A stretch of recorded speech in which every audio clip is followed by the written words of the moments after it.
Hi, this is part 2 of an interview that I did over on Elaine Linga's Invested Lifestyle channel. And she had said, if you wanted to watch the second part of the interview, to come over to my channel. So welcome, this is it, and I hope you enjoy it. So Okay. this is part 2, and I hope you went and clicked the link to Julie's channel.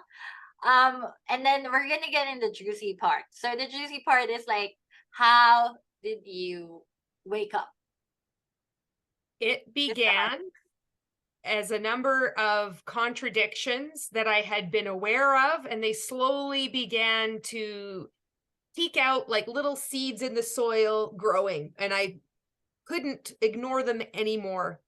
And I had to experience personal stuff, like personal shit. I had to really have stuff that hurt me personally to kind of start to really wake up. And it was a number of incidences. So one of the main ones was because I was getting additional coaching in rank makers. I had gone on TikTok. This was in 2019 and right before 2020. And I really loved being on TikTok. I thought this was a platform that just totally suits me. I can mess around. I don't have to make content following a certain format like I was taught in multi-level marketing. This is going to be something that I can play with. I don't have to sell anything. This is going to be something just for me. But immediately I saw the potential for people in multi-level marketing that you can learn how to tell an effective story in 15 seconds or less. You're given, at the time, they had a trending page. They'd give you trending hashtags every day, trending audio clips, trending filters. Social media had never seen the likes of TikTok. Facebook certainly hadn't, and neither had Instagram. And I thought people need to know this because they could repurpose this content. They could put it on Facebook. This whole point of doing social media marketing for our multi-level marketing businesses is to stand out. So I was trying to tell everybody this. And the leader of the group, Ray Higdon, would mock me. And he wouldn't, it was very clear that he was mocking me because I was the only person that was like, TikTok is amazing. And I remember thinking to myself, why are you being like this? This is so strange. Like, this is actually helping. But I was I'm like, well, maybe he isn't. Surely he wouldn't be making any, weird passive aggressive videos about me. And so then it became apparent that TikTok was like this behemoth, and like, it's not going anywhere. It's gaining a lot of traction. I want to say you were right. I was right, and that's what made me wake up. You were like, but they don't want that. They don't want that because they want to be the one to be the leader. So they can't. Okay, so continue. You hit the nail on the head. Yeah. So he ends up asking me to do a TikTok training for rank makers. And I do. And I make this, it's like 17 minutes and 33 seconds. And I still have the video. I sent it to him. He bundled it up and he sold it. He never paid me anything. I couldn't believe it because I had looked up to him and I really believed he was like this amazing marketing guru. So that really hit me. And then but it wasn't enough to wake me up. It really should have been, but it wasn't. And it's important to note this too, if anybody is starting to wake up, if one of your audiences and they're starting to question things. As I started to wake up, this was a big piece of that. I felt so much shame that something had to happen to me personally in order for me to wake up. It's like I had this distorted residual cult thing going on where it would be okay if I saw something happen to you or one of my, friends in rank makers or Mon 8, that should wake me up. I shouldn't be so selfish as to wake up because something personally happens to me. Is that messed up? It's like I'm being like psychologically abused, defrauded. That's not okay. But that was still, even when I was waking up, I remember like going through that. So that was a huge piece. And as I started to seeing through him more and more because I'm like, he was so wrong because he had made so many videos calling it ding dong and it's going to go away. And he'd be, and I thought, he's asked for my help. He didn't have a clue. Plus he hasn't paid me. And so then I watched The Social Dilemma on Netflix and I thought I need to take time off social media. And then I decided to stop doing a daily live video. And I'd been doing one every day for 3.5 years.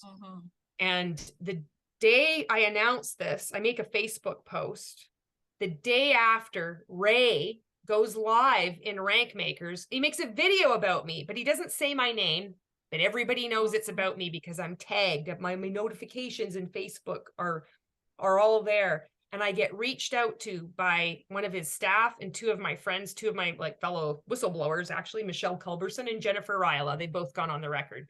And they said to me, I don't care what anybody says. You can do whatever you want. This is about making live videos on Facebook for a multi-level marketing business. Why is there all this attention? I'm like, this is absurd. But it still wasn't enough to wake me up. But I was starting to get like, this is just, why is this guy in an MLM coaching group making a video about me? What? So then that in the fall, I watched LuLaRich. Yes. And then I was like, and then I attended Monations virtually. And in Monations, there was this huge religious component. And they were, John Maxwell was speaking at it. And he said, if you don't believe it's Christianity, only one faith in Monate, and it's Christianity, their distorted version of Christianity. If you don't believe, I want you to come to Sunday service because I will change you. I will convert you. And they had a church choir up there. And there was these pictures of people saying, I converted, I was baptized at Monations. I'm like, this is not what I signed up for. And I'd already watched LuLaRich. I remember Roberta Blevins saying, oh my God, I'm in a cult. I saw this and I'm like, I cannot recruit anybody. I can't sign up anybody anymore. I don't want to bring anybody into this, but it still wasn't enough to like kind of get out. But those things started to stack on each other faster and faster. And then I started looking at anti-MLM content podcasts. First, Roberta Blevins podcast, then From Huns to Humans podcast. Then I found anti-MLM YouTube. Then I started to read Ponzinomics. Then I found Stephen Hassan.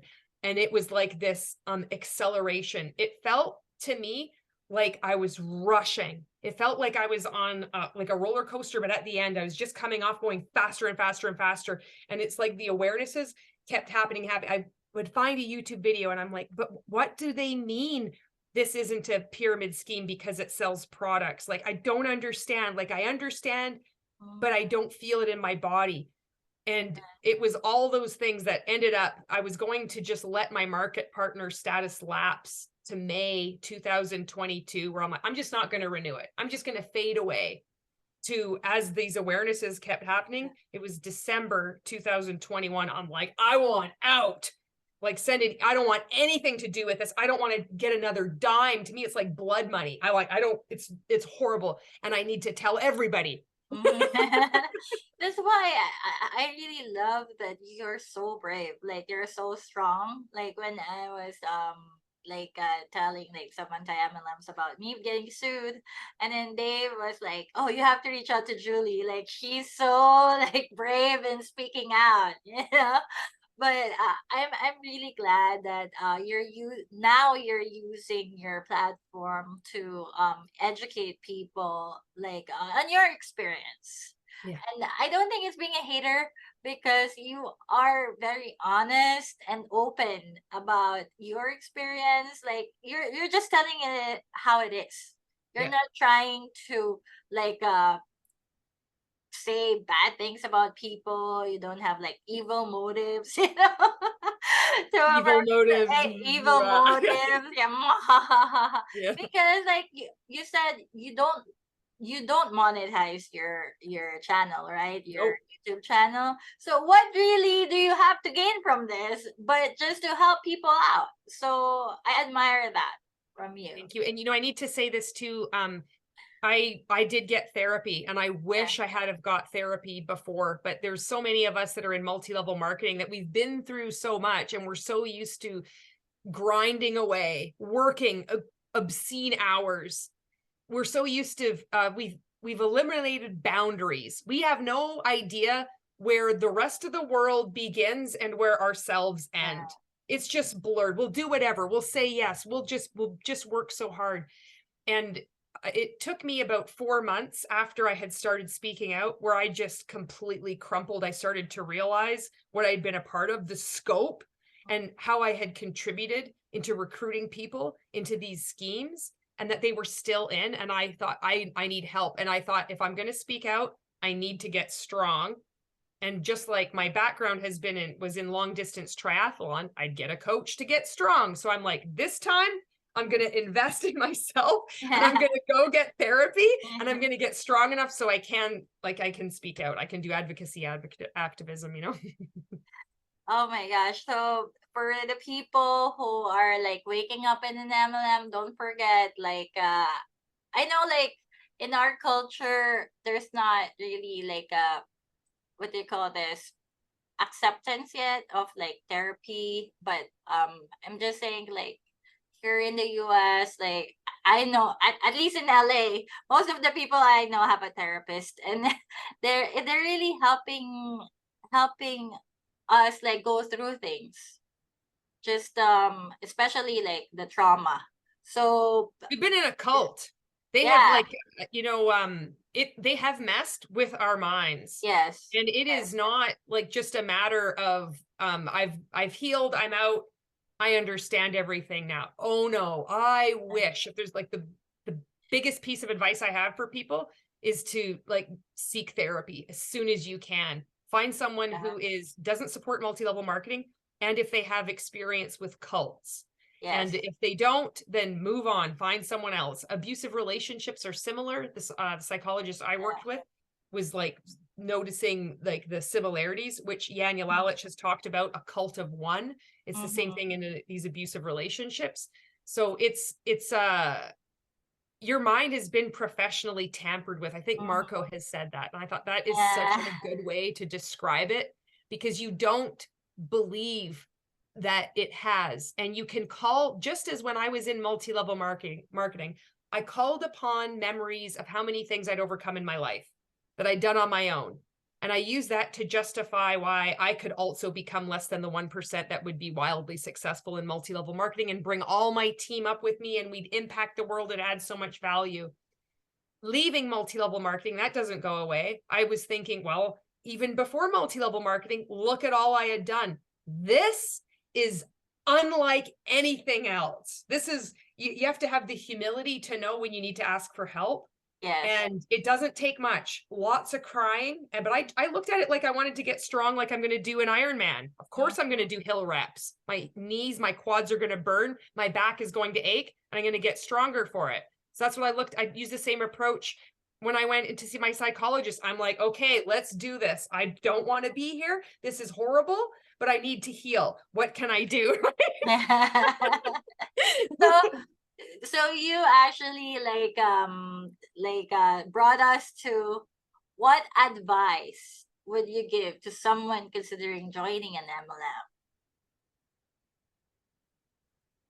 So considering joining an MLM, it's a good way that you say it, because if they're already considering, it's a very slippery slope. It's a cult, and it's very, very important for you to look at criticisms of it. So if you think of, like, if you go to McDonald's, you're not going to see people making YouTube videos saying, anti-McDonald's, this is a cult, this destroyed my life, I was defrauded. You know, this isn't, well, you know, I bought this burger and it really, it helped me. It doesn't matter if it didn't help other people. All these people are just McDonald's haters. This doesn't happen. So there are, you will be told that there are haters out there. You will be told that anybody can write anything negative on the internet. So the research that I recommend that you do is to look at whoever you're going to give your money to. Don't listen just to them. Look to critics.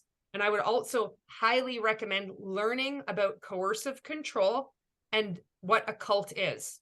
Just think of behavior, information, thought, emotional control. Look at what a cult is and compare that to what's happening to you. The products can be very seductive. Yeah. You'll probably be introduced to it from a friend or a family member. They'll be so happy. You'll see them. They've never been so happy in their lives. You're like, well, what harm can it be? I'm just going to support them. They're going to earn an extra $15. You'll start making excuses and defending a cult or an MLM before you're even really in it. And this is one more piece of advice that I just had thought of recently, is that if I could, one of the things going back in time, if I had been aware that I was already being really defensive when anybody would say that's a pyramid scheme. I was already defending something I didn't know anything about. I was just so emotionally caught up in it. Me being defensive and getting red in the face and like jacked up, like wanting to be like, you don't know what you're talking about. Yeah. I'm already under control. It's not me. I should be able just to take time, take a week off. Don't look at it. There's no rush. Go talk to other people. Go look at some videos or a podcast, whatever. Then make a decision. Yeah. Just take your time, do your research, right? And of course, the last one is are there any specific resources or support systems you'd recommend for individuals who are trying to, like what you said, transition out of an MLM? You mentioned therapy. Yes. What else do you recommend? I recommend really going where, okay, lots of podcasts, and you can change your mind. One might not resonate with you. One might. So I really like Life After MLM by Roberta Blevins. Lots of MLM survivors stories on there. And you will see that it doesn't matter what company you were with. Yes. All our stories are the same. It's just nuts. That was one thing that really struck me. From Huns to Humans is also another great podcast. Anything on anti-MLM YouTube, just anti-MLM YouTube, you're going to find creators speaking out about something, and you can just scroll through and find out whoever you like. You can have your pick. Yes. For books, Ponzinomics by Robert Fitzpatrick. As you're waking up, this one took me quite a while to get through the first time. I would get sick to my stomach reading this because I couldn't believe how deep it goes, and I was just a small cog in a massive machine. I wasn't unique. My story wasn't anything special. I was used just like millions of other people, and just the depth, the history. Yeah. And so I've read it twice. So this one, and then also Stephen Hassan's books, Combating Cult Mind Control and Freedom of Mind. Robert Fitzpatrick also has this one out too, this new one, Direct Selling. Yeah. Fable. So those are some. Oh, and A Little Bit Culty. Also, LuLaRich, the documentary, and The Vow. All right, those ones. You know, it's funny that you said that, because like I am obsessed with all, even cult documentaries, anti-MLM, MLM documentaries, and they're like very, very similar. So there's like a duplicate of each other.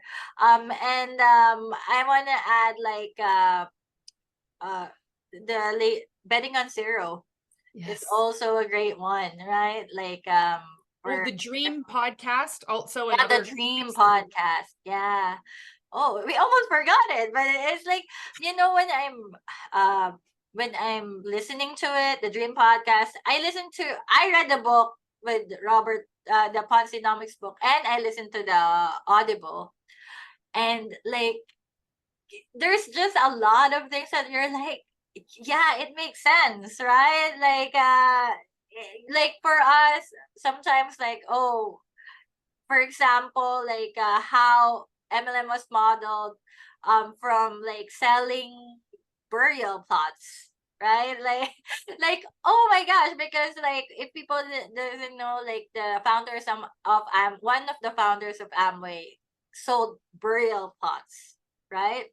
So there's a lot of realizations in there. I agree with everything that Julie was saying. So I just want to thank you, Julie, for sharing your story and shedding light on this world of MLMs from an insider's perspective, and from someone who like reached like the top 1%. So your experiences and insight is amazing. It's really gonna educate a lot of people, hopefully. And I wish you all the best. We talk like off the video, like your plans, and then your new like calling, your job, and I'm so proud of you. So thank you so much for all the work that you do. You have given such another dimension to what's going on globally. And I hope that more people come forward and join you in this. But thank you so much. I feel you asked really good questions, and I hope that this helps your audience in some small manner. If there's one person out there that can be helped, it's good. you're you're so right. And can you can I ask you a favor? So Yeah. can you say like maraming salamat? Okay, I'm sorry. I want to say this right. How do I say it? Maraming salamat. Madam. Maraming. Madaming. Yeah, madaming salamat. Madami salamat. Yeah. You can say it again. It's just like thank you very much. Madami salamat. Yeah, thanks, Julie.